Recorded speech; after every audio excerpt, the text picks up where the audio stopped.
Well,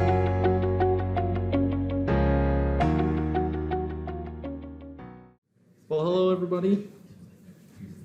Today I'll be talking to you about falling flat, rearing some flathead catfish and recirculating aquaculture system. And first, I'd like to get the acknowledgments out of the way. But really, without all these people, we wouldn't have been able to do this work. And, you know, big thanks to everyone involved here. So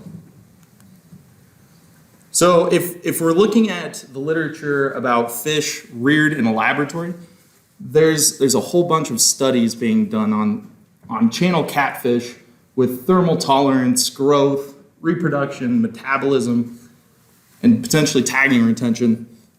But if we're switching that to a different species, such as flathead catfish, there really isn't a lot out there on rearing these guys in a lab. We've been able to find a few studies. One was looking at maximum daily consumption and specific daily metabolic demand of juvenile flathead catfish. But other than this one study, there really isn't a whole heck of a lot out there. So that left us with a big question of, all right, how do you rear a fish from scratch in the lab? So, you know, what are the steps that you need to do to make that happen? And so we started thinking about it, and we've come up with sort of a framework, I guess.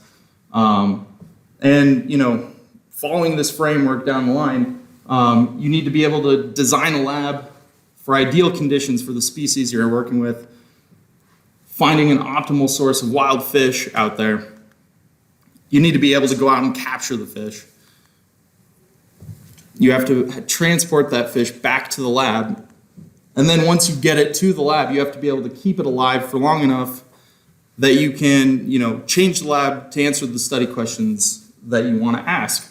And then maintain that fish's condition through time. So, you know, if we're thinking about, you know, bringing a fish into the laboratory, it's sort of this weird intersection of a bunch of different fisheries practices, right? You have to have, you know, management experience. You have to be able to go out in the field, capture the fish. You have to have hatchery knowledge about keeping fish alive in artificial systems. And then finally, you want to be asking good research questions because, you know, bringing these fish in the lab is expensive. And we want to make sure that we're getting the most out of the fish we're bringing in the lab. So for us, we had a blank space, empty space, and we had some tanks. And so we came up with a plan, and this is sort of our framework of, you know, the lab setup. And then we, with some good supervision, as seen here, we built the lab. So, and then finally we ended up with the finished product here. And so we have 3 systems that we can temperature control at about 1,500 gallons each. And so they're recirculating aquaculture systems, which means, you know, the water stays in them, which, you know, comes with its own set of problems and other things. So yeah, we went out and did it. And for us, our source of flathead catfish came from the Missouri River, right over next to Plattsmouth. So we were able to find a great source of flathead catfish in high enough densities that we were able to easily capture them using low frequency electrofishing.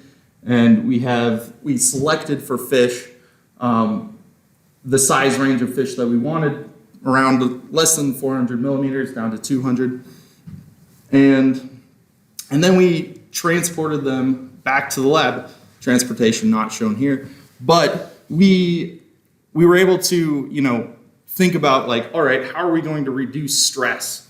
Because, you know, you have to think about your timing of captures. So we were catching fish sort of the end of summer, so we had higher temperatures. And so we actually, you know, used ice and other things to reduce that stress when bringing them back to the lab. We also didn't have very long transport times, so about an hour or so. And we were able to pretty quickly bring them from the river to the lab. And so all that, right up until this point, was actually the easy bit for this project. So this is when all the problems started. It was when we actually got the fish to the lab and, we're acclimating them to the lab and then trying to maintain that condition of the fish through time. So if you're thinking about acclimating something to the lab space, it was a big deal to think about water quality at the introduction. What's the temperature of the river? What's the temperature that we're keeping them at in the lab? And making sure those two are even. What sort of fish, densities are we going to be looking at and working with? And then, what sort of lighting regime are we going to maintain during this acclimation time? And so, we rigorously measured our temperature and dissolved oxygen and nitrogen when we first brought them into the lab, and we started noticing some problems. In one instance, we weren't able to get our temperatures low enough to actually answer the question, so we had to go buy a new chiller and install that. That kept the dissolved oxygen pretty high when we didn't have any fish in there, but once we added fish, we found out our air stones weren't, keeping the oxygen high enough, so we went and got new air stones. And then, flathead catfish are sort of a messy fish. And so that was increasing our nitrogen on us. So that led to, doing more water changes, twice per week or so. So, just thinking about these sorts of things and how you can, relate them back to the fish species. And so the biggest problem, I would say, that we ran into was feed. And then the cascading effects from, trying to get these fish to eat led to more parasite problems. And then also, trying to figure out their behaviors and then maintain that water quality. So, like I said, there's not a lot of literature out there. So we threw everything we could at them. We tried night crawlers, brine shrimp, pelleted feed, floating and sinking, and none of that really worked. They just didn't do it. And so finally, we switched over to getting fathead minnows, and in large enough quantities that we could keep these fish alive. And so once we sort of got a handle on the food, then we could start to get a handle on the parasites. And so we had to deal with ick and trick and fin rot. And so, monitoring our fish health, doing skin scrapes, where we found these problems.